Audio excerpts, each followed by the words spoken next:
The following excerpts are from the book The Tavistock Instutute by Daniel Estulin, and the passage I'm about to read covers some of the information regarding the starting points for Project MKultra.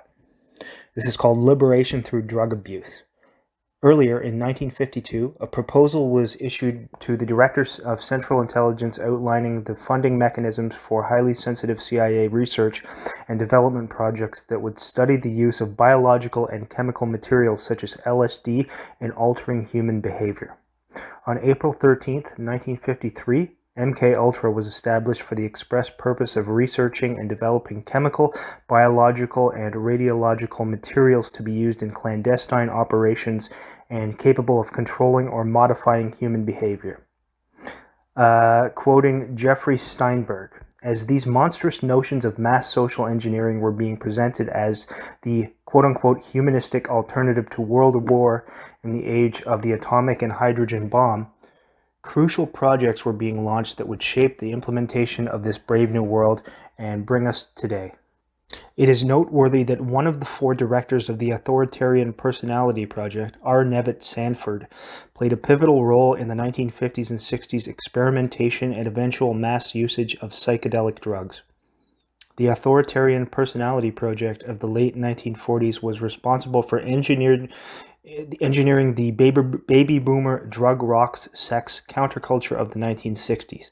In 1965, Sanford wrote the foreword to Utopias, the Use and Users of LSD-25, which was published by Tavistock Publications, the publishing arm of Great Britain's preeminent psychological warfare agency, the Tavistock Institute. Tavistock directed the psychiatric division of the British Army during World War II and dispatched many of its top brainwashers to the United States in the immediate post-war period to work on the secret mind control projects of the CIA and the Pentagon, including the MKultra project, devoted to the study of LSD and other psychedelics. In his foreword to Utopias, Sanford, who ended up at the Stanford University Institute for the Study of Human Problems, a major outpost for MKultra's secret LSD experimentation. Sanford wrote, "The nation seems to be fascinated by our 40,000 or so drug addicts who are seen as alarmingly wayward people who must be curbed at all costs by expensive police activity. Only an uneasy Puritanism could support the practice of focusing on the drug addicts rather than our 5 million alcoholics and treating them as a police problem instead of a medical one while suppressing harmless drugs such as marijuana and peyote along with dangerous ones. Lysergic acid diethylamide, or LSD, was developed in 1943 by Albert Hofmann, a chemist at Sandoz AD, a Swiss pharmaceutical house owned by S.G. Warburg. LSD's principal component is ergotamine tartarate, which Hofmann turned into synthetic ergotamine, a powerful mind-altering and highly addictive drug. Looking deeper into the LSD history, we discovered that while precise documentation is unavailable as to the auspices under which the LSD research was commissioned, it can be safely assumed that the British intelligence and its subsidiary U.S. Office of Strategic Services were directly involved. Alan Dulles, the director of the CIA when that agency began MKultra, was the OSS station chief in Bern, Switzerland, throughout the early Sandoz research. One of his OSS assistants was James Warburg, of the same Warburg family who was instrumental in the 1963 founding of the Institute for Policy Studies and worked with both Huxley and Robert Hitchens. All in all, there were 149 MKultra sub-projects, many of them involved with research into behavior modification, hypnosis, drug effects, psychotherapy, truth serums, pathogens, and toxins in human tissues. For intelligence purposes, what was required of MKultra was the ability to manipulate memory. Thus, what the Freudians call the superego, Peter Levenda explains in Sinister Forces, had to be bypassed, allowing the controller direct access to the contents of an enemy agent's mind. That was step one. Step 2 would involve erasing specific pieces of information from the subject's memory and replacing those pieces with new bits of memory, thus permitting the agency to send that agent back into the field without any knowledge that he or she had been interrogated and had given up sensitive information. Step 3 was a potential bonus. Could that enemy agent then be programmed to commit acts on behalf of the agency without knowing who gave the command or why? This was the essence of the Manchurian Candidate. It is also the essence of what we know today as the hypnotherapy and depth psychoanalysis for psychiatrists. For the psychiatrist is looking for access to the patient's unconscious layers to extract important information such as childhood trauma and to neutralize the effect of that trauma, in some cases replacing certain behavior patterns with new approved patterns. The proximate origins for these actions go back to an overtly satanic turn in the 19th century Romantic movement. Notably, the exemplary connection of Britain's H.G. Wells, Bertrand Russell, and Theosophist leader Aleister Crowley to the role of Aldoushuxley in the promotion of what were originally known as psychotherapeutic psychosis imitating or psychedelic drugs. This connection exposes the satanic quality of the work of Aldoushuxley in the preparation of what emerged as the quote-unquote rock, drug, sex counterculture of the 1960s. Crowley and Capri resident Axel Muthane were the leading figures of the Satan Antichrist cult of theosophy during the beginning of the 20th century. The publication of the pro-satanic periodical Lucifer in Vienna, with participation of Crowley, is exemplary. The role of Maxim Gorky in the Grotto of Capri was part of the pre-World War I activity of these pro-satanic circles. The composer Richard Wagner and the existentialist Friedrich Nietzsche were key figures of this Antichrist movement.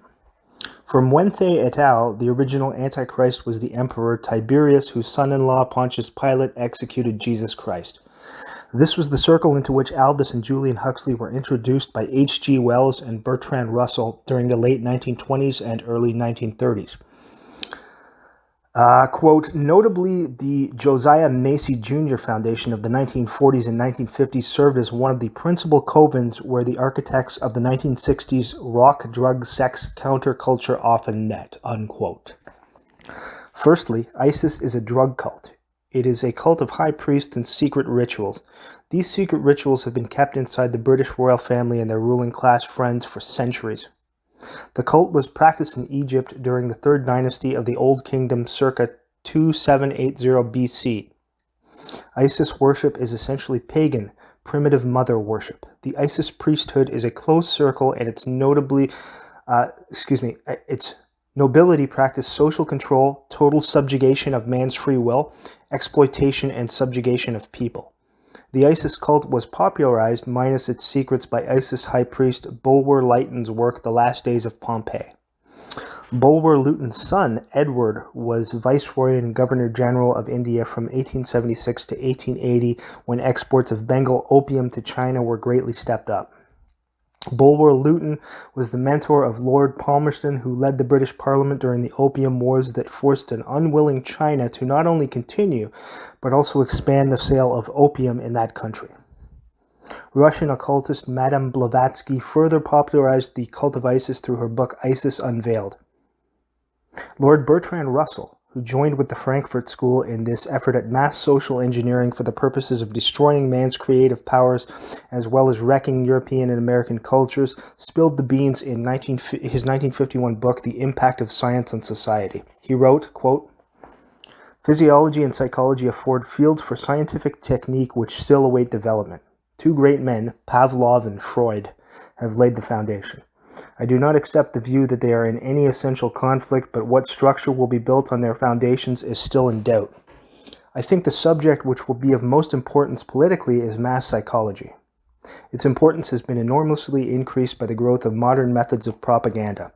Of these, the most influential is what is called education. Religion plays a part, though a diminishing one. The press, cinema, and radio all play an increasing part. It may be hoped that in time anybody will be able to persuade anybody of anything if he can catch the patient young and is provided by the state with money and equipment. Russell continued, quote, the subject will make great strides when it is taken up by scientists under a scientific dictatorship. These social psychologists of the future will have a number of classes of school children on whom they will try different methods of producing an unshakable conviction that snow is black. Various results will soon be arrived at. First, that the influence of home is obstructive. Second, not much can be done unless indoctrination begins before the age of 10. Third, that verses set to music and repeatedly intoned are very effective.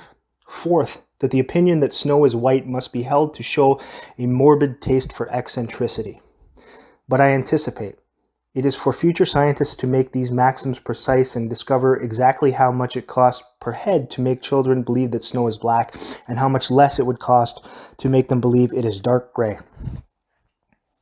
Russell continued with a warning, quote, "Although this science will be diligently studied, it will be rigidly confined to the governing class. The populace will not be allowed to know how its convictions were generated.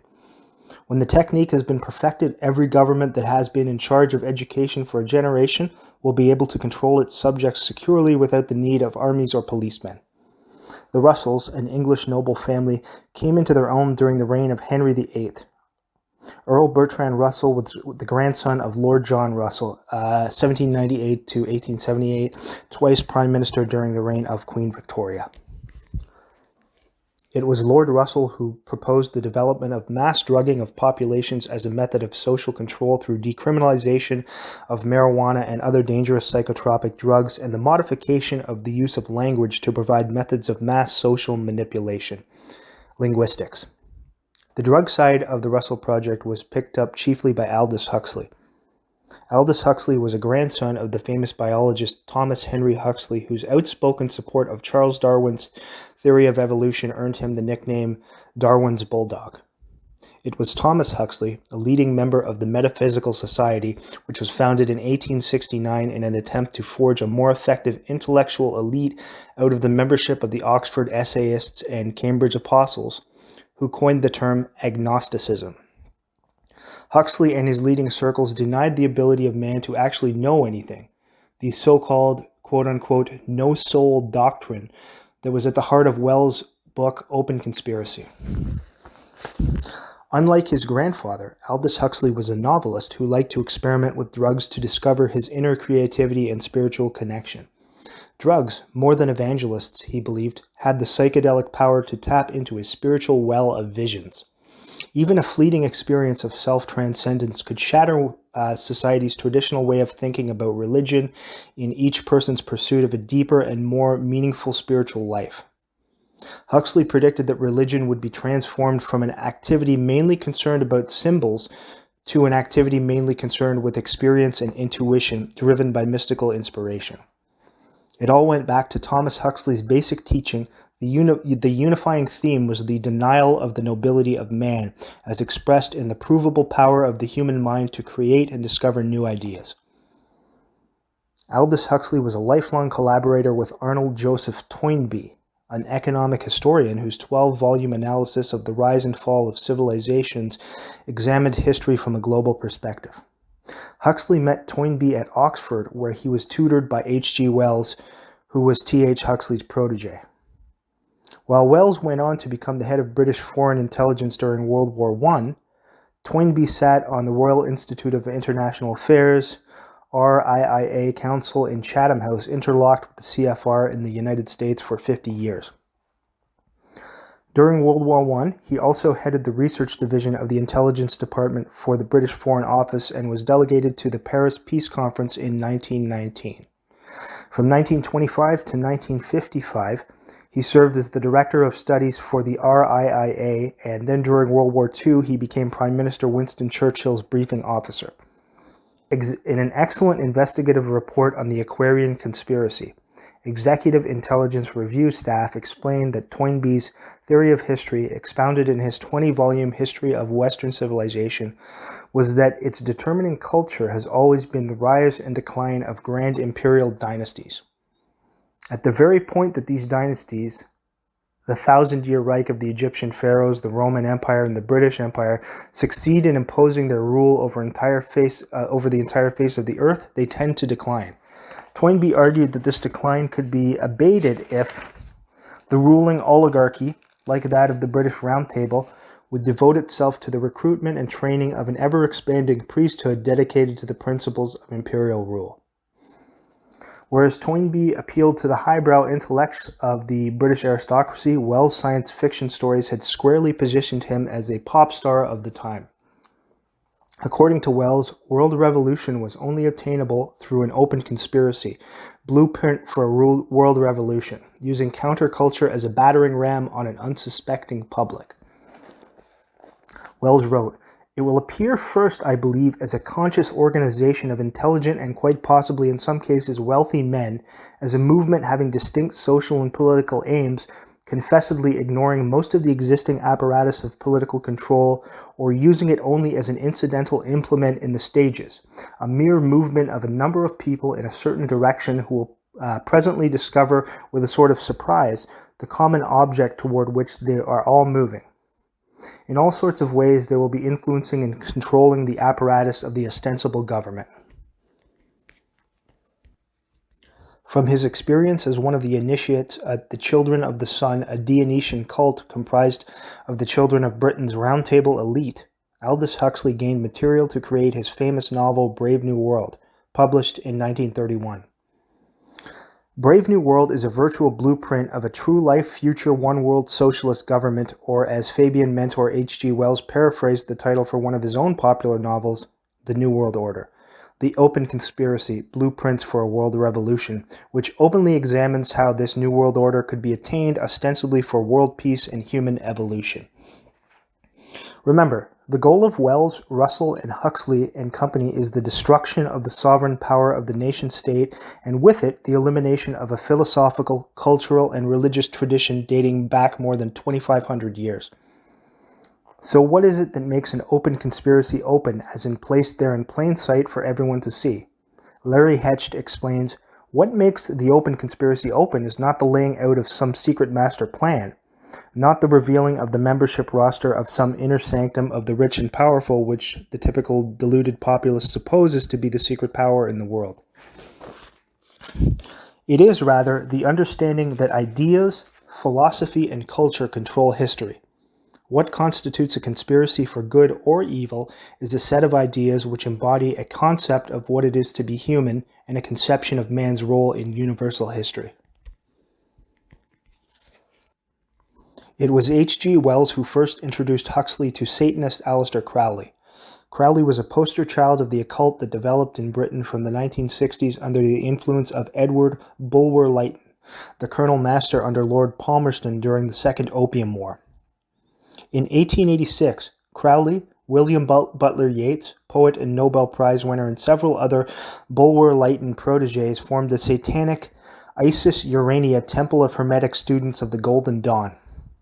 This Isis cult was organized around the 1877 manuscript Isis Unveiled by Madame Helena Blavatsky, in which the Russian occultist called for the British aristocracy to organize itself into an Isis priesthood.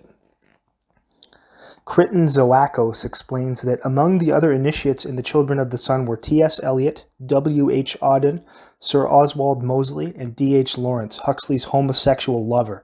It was Huxley, furthermore, who had launched the legal battle in the 1950s to have Lawrence's pornographic novel, Lady Chatterley's Lover, allowed into the United States on the ground that it was a quote-unquote misunderstood work of art. In Brave New World, Huxley centers on the scientific methodology for keeping all populations outside the elite minority in a permanently autistic-like condition, actually in love with their servitude. Speaking at the California Medical School in San Francisco, Huxley announced, quote, "There will be in the next generation or so a pharmacological method of making people love their servitude and producing dictatorship without tears, so to speak. Producing a kind of painless concentration camp for entire societies so that people will in fact have their liberties taken away from them, but will rather enjoy it, because they will be distracted from any desire to rebel by propaganda or brainwashing enhanced by pharmacological methods. And this seems to be the final revolution," unquote. To Wells' way of thinking, this wasn't a conspiracy, but rather a one-world brain functioning as a police of the mind. In a speech on the U.S. State Department's Voice of America in 1961, Huxley spoke of a world of pharmacologically manipulated slaves living in a concentration camp of mind, enhanced by propaganda and psychedelic drugs, leaning to their love of servitude and abandoning all will to resist. This, Huxley concluded, is the final revolution. Huxley's cohort in the 1950s experimentation with psychotropic drugs, Dr. Timothy Leary of Harvard University's psychology department, provided another glimpse into the perverted minds of the Russell Huxley Frankfurt School crowd. In Flashback, his autobiographical account of the Harvard University psychedelic drug project, Leary quoted Huxley, "These brain drugs mass-produced in the laboratories will bring about vast changes in society. This will happen with or without you or me. All we can do is spread the word. The obstacle to this evolution, Timothy, is the Bible," Leary then added. We had run up against the Judeo-Christian commitment to one God, one religion, one reality that has cursed Europe for centuries and America since our founding days. Drugs that open the mind to multiple realities inevitably lead to a polytheistic view of the universe. We sensed that the time for a new humanist religion based on intelligence, good-natured pluralism, and scientific paganism had arrived. In 1954, Huxley published a study of consciousness expansion through medicine, The Doors of Perception, the first manifesto of the psychedelic drug cult. The Doors rock band borrowed their name from this psychedelic manifesto. Huxley borrowed the title from William Blake's poem, "If the doors of perception were cleansed, all things would appear infinite." In 1958, Aldoushuxley assembled a number of essayists that he had written for Newsday. In 1958, Aldoushuxley assembled a number of essays that he had written for Newsday and published them collectively as Brave New World Revisited, in which he described the society where the first aim of its rulers at all costs was to keep subjects from making trouble. He described a likely future, quote, "They completely organized society, the abolition of free will by methodical conditioning, the servitude made acceptable by regular doses of chemically induced happiness." He also predicted democracies would change their nature. Quaint old forms, elections, parliaments, supreme courts will remain, but the underlying substance will be non-violent totalitarianism. Democracy and freedom will be the theme of every broadcast and editorial, but democracy and freedom in a strictly Pickwickian, i.e. not literal sense. Meanwhile, the ruling oligarchy and its highly trained elite of soldiers, policemen, thought manufacturers, and mind manipulators will quietly run the show as they see fit. How different is it from what we have today? This passage is creating the counterculture. The undeclared cultural war against America's youth began in earnest in 1967 when Tavistock began using open-air rock concerts to attract over 4 million young people to the so-called festivals. Unbeknownst, the young became the victims of planned wide-scale drug experimentation. Hallucinogenic drugs such as dimethyltryptamine, phencylamine, dextromethorphan, and methadioxylophamine, and the Beatles promoted LSD and blue microdot LSD-25 were freely available and distributed at these concerts. Before long, over 50 million of these attendees between the ages of 10 to 25 years old returned home to become messengers and promoters of the new drug culture, or what came to be called the quote-unquote New Age. Hallucinogenic drugs are psychomimetic, meaning that they mimic certain aspects of psychosis. Through the use of hallucinogenic drugs, one can induce temporary symptoms of psychosis and schizophrenia. Most users of hallucinogenic drugs at the time experienced whole personality changes, causing total alterations of the senses. The intention of the LSD drug scene and the controlled environment it represented wasn't accidental, but completely intentional. The Tavistock Instutute had extensively studied the relationship between brain and behavior caused by hallucinogenic drugs. Later on, the knowledge gleaned from the research was channeled into marketing MTV and radio stations through classic oldies songs from 15 to 25 years ago, which are targeted at the adult population. Several Tavistock studies showed that a song or piece of music associated with one's childhood, when heard later in life, could call forth memories and associations of that earlier period. Encoded memories of popular music in the listener were recalled when he or she heard the same piece of music. These memories triggered an emotional drug flashback that set off an infantile emotional state that brought the listener back to that time in which he or she experienced either an identical or one mirroring the drug reaction itself. The first commercial American rock festival, officially dubbed the first annual Monterey International Pop Festival, was held in June 1967, 2 years before Woodstock, when over 200,000 young people gathered in and around Monterey County Fairgrounds in Northern California for a 3-day celebration. Monterey Pop in 1967 was the general rehearsal for the widespread distribution of a new type of drugs classified as psychedelics or hallucinogens, such as LSD, which were to become prominent and widespread at later outdoor festivals like Woodstock. Author Robert Santelli, in his book Aquarius Rising, writes, LSD was in abundance at Monterey. Tabs of Monterey Purple, LSD-type substance also called purple haze, were literally given to anyone wishing to experiment a little. The two characters responsible for its distribution at Monterey Pop were a mystery man from Cocoa Beach, Florida called Peter Goodrich, and the legendary CIA contract agent codenamed Coyote. One of the organizers of the Monterey Festival was John Phillips, a member of the Mamas and the Papas rock group and former press agent for the Beatles.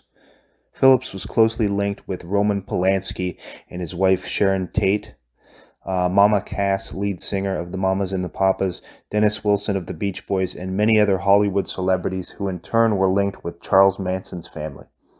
Manson family members stabbed to death an 8 months pregnant actress Sharon Tate on August 9, 1969 at her home in Los Angeles. Mama Cass and John Phillips were connected to Manson through the Process Church of the Final Judgment, an offshoot of the Church of Scientology founded in England in the mid-60s by a couple of former Scientologists, Robert and Marianne de Grimson. Formed sometime in 1963 to 64, PCFJ was a mixture of reincarnation, existentialism, an attempt to merge the worships of Jehovah and Lucifer, and a bit of neo-Nazi flavor.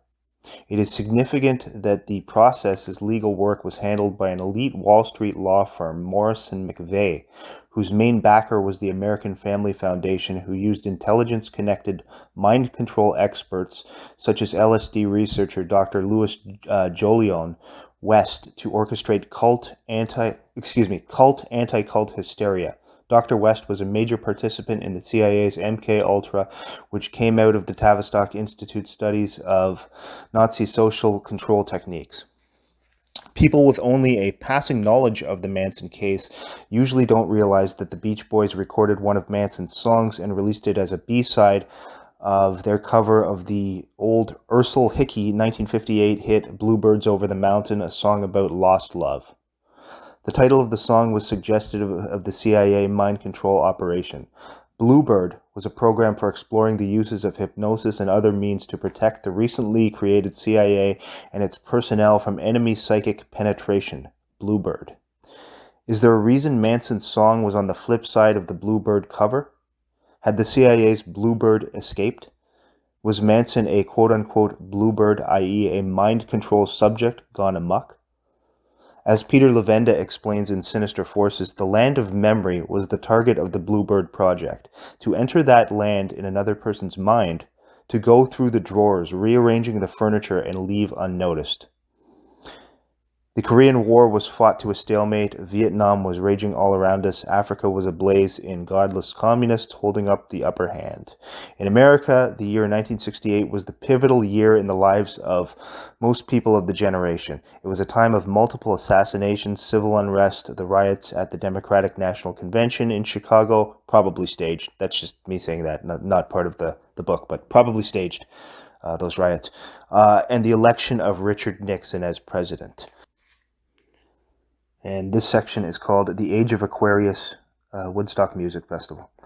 The largest concert of all time, the open-air Woodstock Music and Art Fair, was what Time magazine labeled an Aquarian festival and history's biggest happening. In the process, Woodstock became part of the cultural lexicon. Publicists carefully chose the term Aquarian. According to astronomers, the ages progress in retrograde motion, going in the opposite direction as the Sun, which moves from the age of Aquarius into the age of Pisces, into the age of Aries, and so forth. If you follow astrological beliefs, the age of Pisces, an artifact of the precession of the equinoxes, is the time span from about 200 BC until the current day. Approximately every 2,160 years, the precession of the equinoxes appears to rotate the spring equinox from one constellation to another. We appear to be ending the age of Pisces and beginning the age of Aquarius. Moving into the Aquarian age signifies that the age of Pisces, which is the age of Christ, has come to an end. At Woodstock, writes journalist Donald Fow, nearly 500,000 youth gathered to be drugged and brainwashed on a farm. The victims were isolated, immersed in filth, pumped with psychedelic drugs, and kept awake continuously for 3 straight days, and all with the full complicity of the FBI and government officials. Once again, it was the networks of British military intelligence and the CIA who were the initiators. A man credited with Woodstock's creation was Artie Cornfield, the director of Capitol Records, which is now owned by EMI. EMI, led by aristocrat Sir Joseph Lockwood, stands for Electrical Music Industries and, unknown to most, is one of Britain's largest producers of military electronics and a key member of Britain's military intelligence establishment as a military contractor to the British War Office. Furthermore, EMJ's silent partner is another major record label, RCA, which is also active in military and space electronics and satellite communications. It is a classic example of what President Dwight Eisenhower would have called the quote-unquote military-industrial complex, but is really the one-world government solidifying everything into fewer and fewer hands. Donald Fow, in his book The Satanic Roots of Rock, describes the event. 2 days before the scheduled start of the concert, 50,000 kids had already arrived in Woodstock. Drugs immediately began to circulate. Fow in the same book continues, for the next three days, the nearly 500,000 young people that arrived were subjected to continual drugs and rock music. Because of the torrential rains, they were forced to wallow in knee-deep mud. There were no shelters and no way to get out. Cars were parked over 8 miles away. Rosanen writes that the key to the Woodstock experiment was keeping our performers performing around the clock to keep the kids transfixed. On August 17th, the New York Times reported, "Tonight, a festival announcer warned from the stage that badly manufactured acid, a term for LSD, was being circulated. He said, 'You aren't taking poison acid. The acid's not poison. It's just badly manufactured acid. You are not going to die, so if you think you've taken poison, you haven't. But if you're worried, just take half a tablet.' The advice to nearly 500,000 people, quote unquote, just take half a tablet, was given by none other than MKultra agent Wayne Gravy. It would be another decade before the counterculture became part of the American lexicon, but the first seeds of what was a giant secret project to turn the values of America inside out were sown. Drugs, sex, rock and roll, massive nationwide demonstrations, hippies, communes, dropout drugheads, and Nixon presidency. The Vietnam War were tearing the fiber of American society apart. The old world and the new collided head-on, unbeknownst to the flower children that it was all part of a secret social and occult agenda designed by some of the most brilliant and diabolical minds in the world. Hidden away in prestigious foundations, corporations, and think tanks, these political and financial puppeteers ruthlessly and cunningly used pop culture to foster alienation and dysfunction to achieve arrested development and family breakdown for personal gain. Through 1965 to 1969, the psychedelic movement gained much momentum and culminated with events like Woodstock. However, quick as it came, it was gone. LSD was outlawed, Jimi Hendrix and Janis Joplin died, Timothy Leary dropped off his soapbox, and the United States, after failing miserably in Vietnam, drifted into a depressing 1970s. Yet, once again, Tavistock was waiting, ready to exploit that apathy for their personal gain. The control of reality, of the perception of reality, and the creation of consensus reality is a powerful political tool and has been since ancient times, when the proverbial sorcerers could appear to create solar eclipses by simply knowing when one would occur and act accordingly. To control and manipulate the reality of the masses, one uses what is known as psychological warfare. and it is but one step from controlling a person's perception of reality to getting that person to act on it. The CIA and Tavistock were opening a Pandora's box of demonic forces, the black box of consciousness.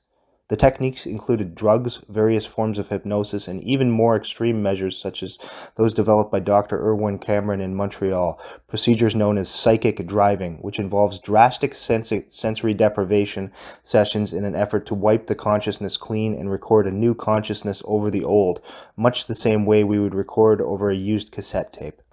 It is the story of modern-day Frankenstein, or a laboratory full of Frankensteins and the monsters they made, monsters that wander the streets of our cities today. Quoting Peter Levenda, the complexity of the human experience is such that we can only wonder what trigger mechanisms exist in environment on television, in newspapers and magazines, and even the internet, that suggest modes of behavior to these victims that are dangerous to themselves and to us. It would be only a matter of time before the mind control researchers began to scour the records of occultists, magicians, witches, voodoo priests, and Siberian shamans to isolate the techniques that were used since time immemorial to supplant a person's normal, comfortable, everyday consciousness and replace it with a powerful, all-knowing, and sometimes violent and always deceptive alter personality, and to use those alters to uncover the action of deep memory. For MKultra was, at its core, an assault on the land of memory, the creation of new, false memories and the eradication of old, dangerous ones. For intelligence purposes in the search for perfection, what was required of MKultra was the ability to manipulate memory. But in exploring the mind and developing techniques for unlocking its secrets, the agency unknowingly tread on areas that have been the domain of religion and mysticism for thousands of years. When the CIA incorporated drugs into the program and bizarre sensory deprivation techniques, we had all the elements of a serious occult experience. Cults as disparate as that of Elias in Greece, Tantra in India, Siberian shamanism, Native American shamanism, Taoism in China, Jewish Kabbalism, even the relatively modern phenomenon of European ceremonial magic as represented in the 20th century by the Golden Dawn, the OTO, and individuals such as Aleister Crowley. As mythologists such as Carl Jung, Mircea Eliade, and others have demonstrated, there is a great deal of similarity in technology among these arcane practices, and that similarity exists for a reason. The arcane doctrine and methods of a discarded science are at the heart of this study, because they reveal the mechanisms by which society in general, and the individuals in particular, have been manipulated by forces beyond their comprehension.